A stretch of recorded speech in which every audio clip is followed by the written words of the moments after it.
दोस्तों, एक बार फिर शंकर जोशी का सादर वंदे। आज सुबह सुबह ही फेसबुक फ्रेंड कुंडा निवासी विकास पंड्या का फेसबुक पे लाइव दिखा और उस पे एक किसान को हल चलाते हुए दिखा। ट्रैक्टर के ज़माने में किसान के द्वारा हल चलाने का दृश्य बड़ा मनमोहक था। उस दृश्य को देख के ऐसे लगा जैसे कि सांसों में मिट्टी की खुशबू समाने लगी हो। जब इस वीडियो को मैंने ध्यान से देखा तो उसके बाद थोड़ी देर के लिए मन विचलित हो गया। ये मन का विचलित होना थोड़ी देर ही रहा। उसके बाद जब उस वीडियो को देखा तो हौसलों ने एक नई उड़ान भरी। मन जो कहीं से टूटकर बिखर रहा था उसे एक नई ताकत मिली। आप भी इस वीडियो को ज़रूर ध्यान से देखना। इस वीडियो में आप गौर से देखोगे कि किसान है जिसका नाम है होमा मीणा। उसके एक हाथ नहीं है, एक हाथ टूटा हुआ है। एक हाथ से वो हल चला रहा है और साथ में एक दूसरा उसका जो किसान साथी है, धरती पुत्र है, वो गेहूं की बुवाई कर रहा है। एक हाथ नहीं होने के बावजूद भी सिर्फ एक हाथ से हल चलाते हुए जिस प्रकार से हल के ऊपर इस धरती पुत्र का नियंत्रण है, वो उसके हौसलों को दिखाता है। एक सीधी सी बात ये मैं आपको कहूँगा कि कई बार आपने सुना है कि पंखों से उड़ान होती है, और मैंने ये भी सुना था कि कई बार पंखों से नहीं हौसलों से उड़ान होती है, और ये वीडियो उसका जीवंत उदाहरण है। आज देश में जब चारों तरफ हम एक आंकड़े देखते हैं कि किसान आत्महत्या कर रहा है, जब इस धरती पुत्र के हौसले को देखा, एक हाथ से इसे हल चलाते हुए देखा, खेतों में उसे पसीना बहाते हुए देखा, तो मन एक बात तो यकीन हो गया कि एक सच्चा किसान होता है, धरती पुत्र होता है, वो लाख तकलीफें बर्दाश्त कर ले पर कभी आत्महत्या नहीं कर सकता है। कैसी भी विषम से विषम परिस्थितियां हो, वो आत्महत्या नहीं करेगा। आपने खुद ने देखा कि पिछले 7 महीनों से देश कोरोना काल से पीड़ित है, और कोरोना काल से पीड़ित होने के बावजूद भी कोई भी व्यक्ति भूख से नहीं मरा। हर व्यक्ति के थाली तक रोटी पहुंची, घरों में अनाज पहुंचा। यहाँ तक कि सरकार ने फ्री में अनाज देने का काम किया, लाखों लाखों टन अनाज।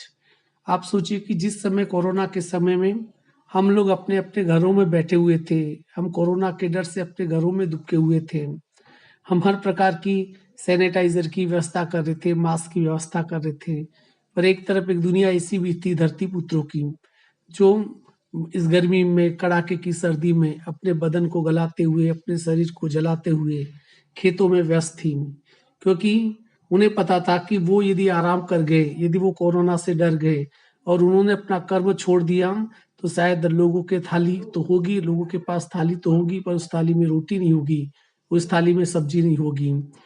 कहने का मतलब ये है कि कोरोना को जिसने यदि सबसे पूरी ताकत के साथ यदि मुकाबला किया हो, या जिसकी आंखों में आंखें डाल के जिसने इसका सामना किया, तो वो ये हमारे किसान भाई थे।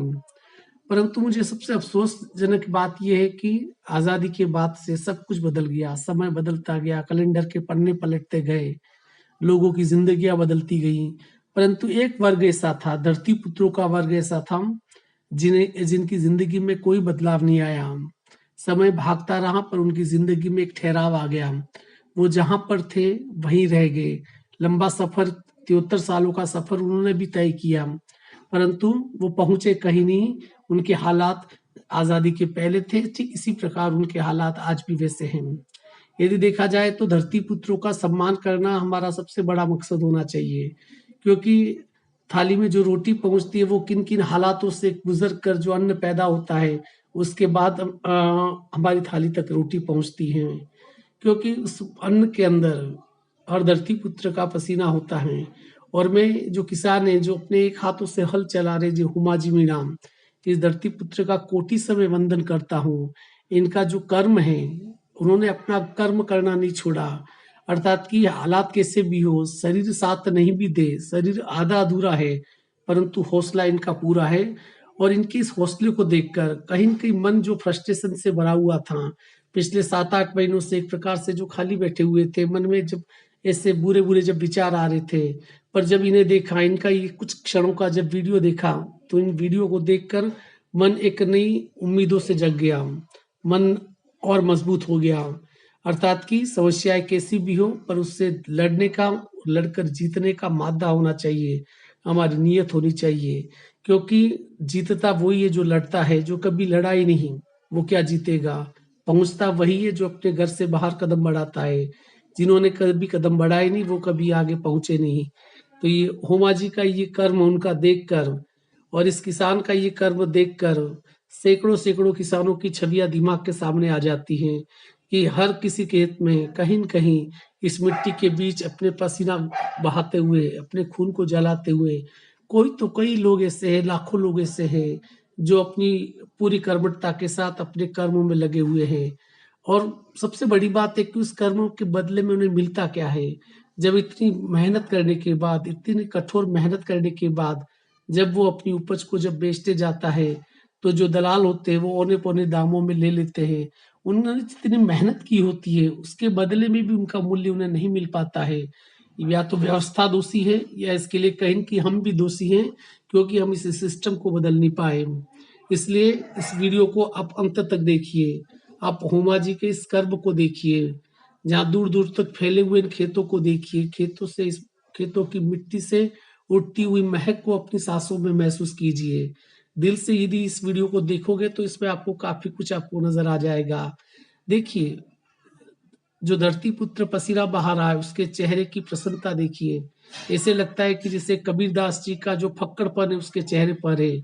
उसके चेहरे की हँसी उन्हें बार-बार हम इशारा कर दिए कि मिट्टी में भी एक जीवन होता है, अभावों में भी एक सुख होता है।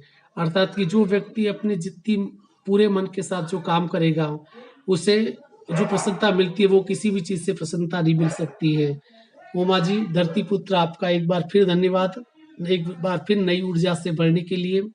दोस्तों, इसी प्रकार वीडियो में जो कि अपनी मिट्टी की खुशबू से लिपटे हुए जो वीडियो है, जो गाँव देहातियों, ठेठ देहातियों की जो वीडियो है, जो हमें एक फ़क्र महसूस कराएँगे, ये वीडियो मैं डालता रहूँगा। गाँव की संस्कृति की झलक जिसमें आपको दिखाई देगी। आपने अभी तक यदि जिसने मेरा चैनल सब्सक्राइब नहीं किया है, प्लीज़ उसे सब्सक्राइब कर दीजिए। बेल आइकन का बटन दबा दीजिए ताकि ऐसा कोई भी वीडियो आप तक पहुँचाने में आसानी से आप तक पहुँच जाएगा। कोशिश ये करूँगा कि मैं आपका जो फालतू आप यदि 2-4 मिनट का वीडियो देखें तो कम से कम उसमें ऐसा है कि आपका समय बर्बाद नहीं हो। एक बार फिर होमा मीणा के साथ तमाम इन धरती पुत्रों को मेरा कोटि से नमन, मेरा सत-सत नमन। धन्यवाद, आभार, जय हिंद, जय